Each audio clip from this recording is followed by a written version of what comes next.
وهي احلى مقلوبة اسلخ يا معلم. السلام عليكم ورحمة الله وبركاته. الواحد بس أشوف لحمة، بطاطا، بتنجان، رز، التفكير كله وين بروح؟ بروح على المقلوبة، واليوم أكلتنا مقلوبة. طبعا هون نقطع اللحم أول حاجة، نقطعها لا هي كبيرة ولا صغيرة، قطعة زي هيك. تمام، هيك منيحة. الحجم هذا كتير منيح.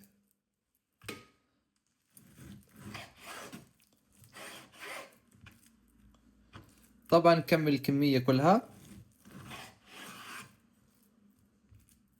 سلام، اليوم أكلتنا راح تكون أذكى مقلوبة في الدنيا كلها. اسلخ يا معلم اسلخ. هون بعد ما خلصنا تقطيع، طبعا أنا استخدمت لحم بقري ولحم عجل صغير يعني. فيكم تستخدم أي لحم بتحبوها، بس أنا بحب أشكل يعني مشان يعطينا نكهة كتير زاكية. واسلخ يا معلم. والحين نقطع البتنجان والبطاطا، طبعا ما راح تكون لا رقيقة ولا سميكة، يعني بهذا الحجم هيك تكون منيحة يعني. نكملها كامل.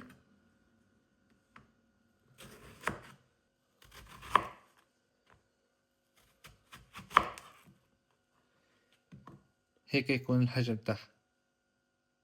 بطاطا كمان نفس الشي، لا تكون نحيفة ولا تكون سميكة، يعني وسط بهذا الحجم. شوفوا كيف، بهذا الحجم. لأنه هذه كيف يعني راح نقليها نص قلية، وبعدين ايش نحطها بالطنجرة مع الشغلات التانية. البطاطا والبتنجان لازم نقليهم نص قلية قبل ما نجمعهم كلهم بالطنجرة. واستنونا بعد ما نخلص عملية سلق اللحمة. أي حطيت اللحمة بالطنجرة، تمام، حطيت شوية زيت بس. وهون المطيبات أنا جهزت لومي وبصل وورق غار وقرفة. ما عنديش هالحب، حطيت راح أحط هيل مطحون يعني. راح نديرهم في الطنجرة هيك. بعدين شو نقلب شوية.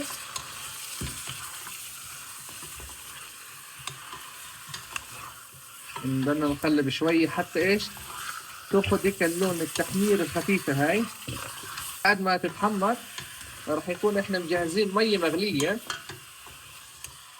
وبعدين نديرها هون على اللحمة ونخليها تسوي براحتها، يعني من ساعة ونص لساعة و40 دقيقة حتى تستوي بالراحة وتتنحنح تنهنح اللحمة معنا، تستوي على الأخير. طبعا هون شايفين كيف أخذت اللون. يا سلام، الروايح الروايح الطيبة هاي، يا سلام. اسلخ يا معلم اسلخ. هون بعد ما أخذت معنا التحمير الخفيفة، راح نجيب المية اللي غليناها مسبقا ونديرها عليها. وهون راح نستنى حتى تطلع الزفارة كلها مشان نشيلها، وتضل معانا المرقة اللي راح نستخدمها للرز كمان.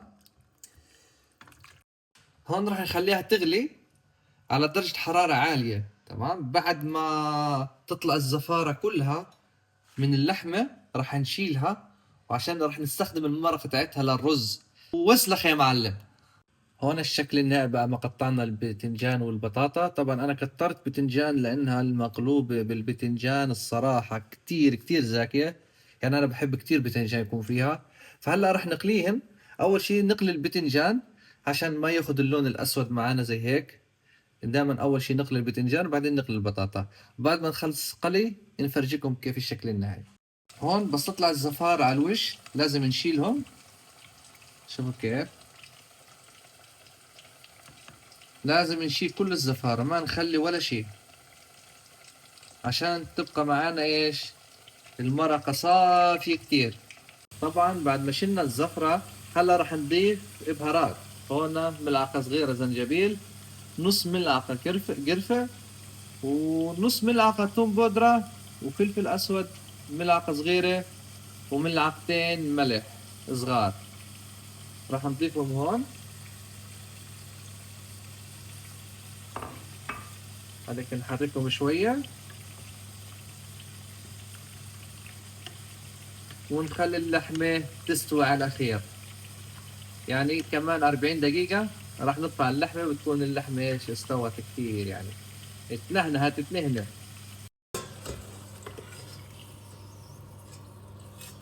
طبعا هون البتنجان انا قليته مسبقا، هذا هو هيك يكون الشكل النهائي. وهون البطاطا راح نكمل قلي بطاطا ونرجع لكم بعدين ان شاء الله. ورجعنا لكم يا جماعة بعد ما استوت اللحمة. شوفوا كيف اللحمة منهنة نهنة. يا سلام يا سلام يا سلام يا سلام. طبعا هون صفينا المرقة راح نعمل فيها الرز. وهون خلصنا قلي البطاطا والبتنجان. هلا شو راح نعمل؟ راح كل هاي الشغلات نجمعهم بهاي الطنجرة الضخمة الكبيرة. طبعا اول شيء نحط زبدة. يعني انا بحب دائما ادهن الطنجرة بالزبدة عشان لما نقلبها تيجي معانا بصورة. طبعا بايديكم يا اخوان ندهن الزبدة هيك بقاع الطنجرة. ندهن هيك. طبعا هون بعد ما خلصنا دهن هدول خليهم ما لا تشيلوهم، خليهم هيك في التحت. راح نجيب اللحمة ونحاول نصفطهم هيك تحت. طبعا لا انا ما راح نحط اللحمة تحت هون نصفطهم هيك منظر حلو عشان لما نقلبها اللحمة تكون من فوق هيك بشكل حلو.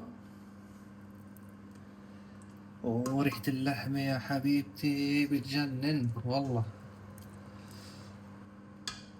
طبعا هون بعد ما خلصنا فرد اللحمة راح ناخد بتنجان.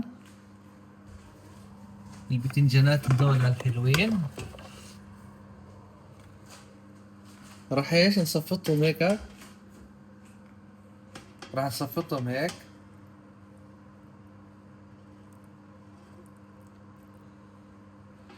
تمام. بعد هيك ناخد طبقة بطاطا. نعمل كمان طبقة بطاطا هيك.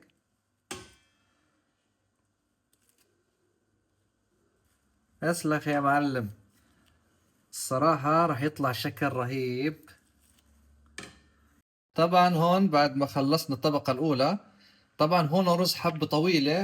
أنا نقعته ساعة يعني. صفيته من المية. راح ناخد شوية من الرز نعمل طبقة هيك فوق البطاطا واللحم والبتنجان.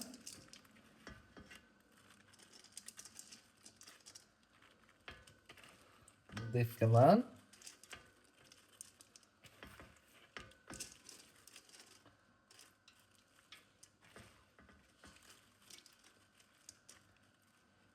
هلا بعد ما سكرنا كل شيء الخضار غطيناها بالرز رح نعمل كمان طبقة بتنجان وبطاطا. هلا رح نعمل الطبقة الثانية من البتنجان. يا جماعة البتنجان مع المقلوبة اشي خرافي والله. يعني حاولوا تكتروا بتنجان فيها.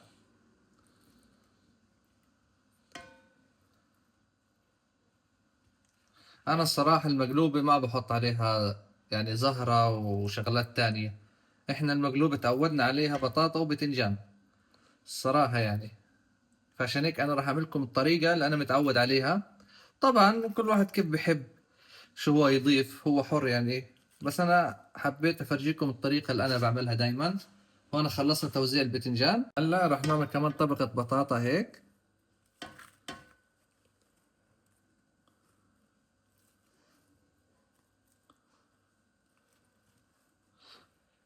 راح نحط كل البطاطات اللي قطعنا اللي قليناهن. لأن هاي الطبقة الثانية اللي هي الأخير يعني. وهيك خلصنا البطاطا. هلا إيش؟ راح نضيف آخر شي اللي هو الرز. راح نكمل الرزات.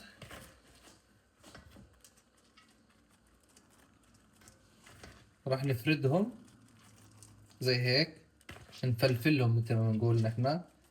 حتى إيش الرز يصل لكل الفتحات اللي بين الخضار والزوايا. يا سلام يا سلام. ها راح نزيد كل الكمية.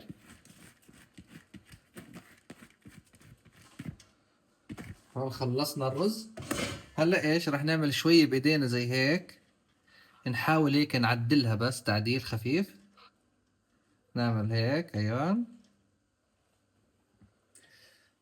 وانا عشان ايش الرز ما ملحته، راح احط الملح من فوق، لانه المرقة تاني يعني هي مالحة. راح اجيب شوية ملح، شوية صغيرة هيك، قد شوية توزعهم هيك. وراح اجيب كمان شوية بهارات، احطها مع الوجه. راح احط شوية هيل مطحون.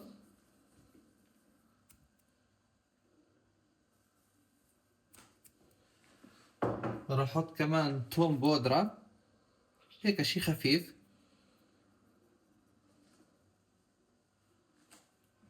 راح احط كمان شوية قرفة للي بيحب، انا بحبها يعني هيك تكون نكهة القرفة تكون فيها شوية.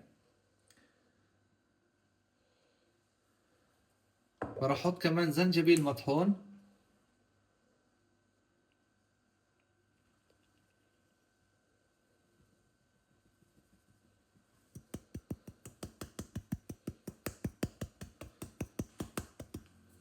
راح احط كمان فلفل اسود.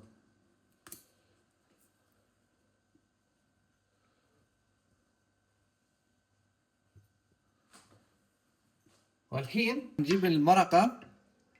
راح ايش المرقة تاعت اللحمة نجيب شوي شوي هيك على الأطراف أول حاجة، ما تدروا مرة واحدة، شوي شوية، عشان ايش يضل الشكل حلو ولذيذ. راح نضيف المرقة حتى ايش نغمرها كامل، يعني الرز ما يبين معنا، لأنه الرز هو منقوع ساعة، يعني بده هلا نص ساعة على النار وخلاص ويستوي، لأنه احنا نقعينه ساعة. راح نضيف المرقة كمان.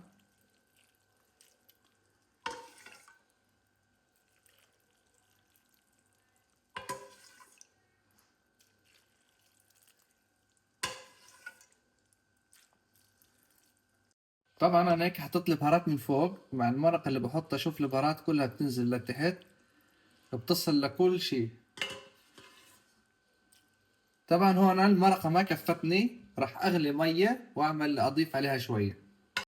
طبعا بعد ما عملنا مرقة اضافية لانه ما كفتناش المرقة الاولى، طبعا انا عملت المرقة الجديدة، حطيت قالب ماجي مع فلفل اسود وزبدة وشوية بهارات، 7 بهارات. هلا راح نضيف المرقة اللي عملناها كلها على الرز.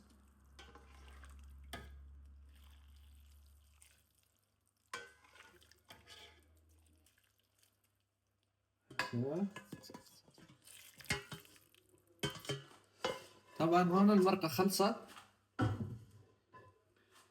شايف كي لوين وصلت المية لحديت الرز. طبعا هنا راح شوية ناخذ الرز هنا على الجناب هيك، حتى تصير ايش مستوى كامل، مستوى واحد.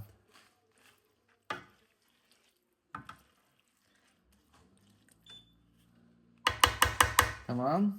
بعد هيك شو نعمل؟ نعمل هيك، شفتوا كيف؟ تمام.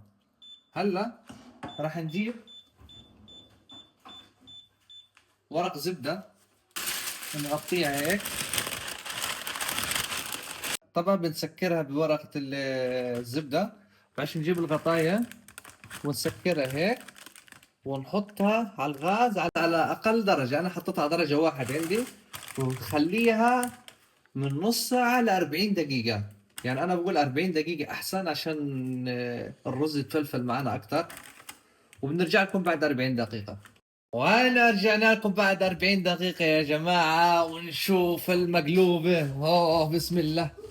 حطها هون شوية، شوف كيف. واو. هلا القلبة الأسطورية نجيب هذه هيك.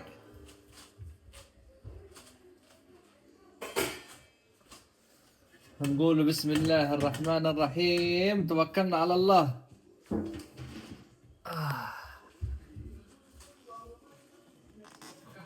آه. هلا نخليها دقيقة عشان تاخد راحتها وتنزل براحتها. واستنى شوف الشكل النهائي. وهلا يا جماعة اللحظة الحاسمة، نشوف كيف طلعت معانا. اسلخ يا معلم. بسم الله.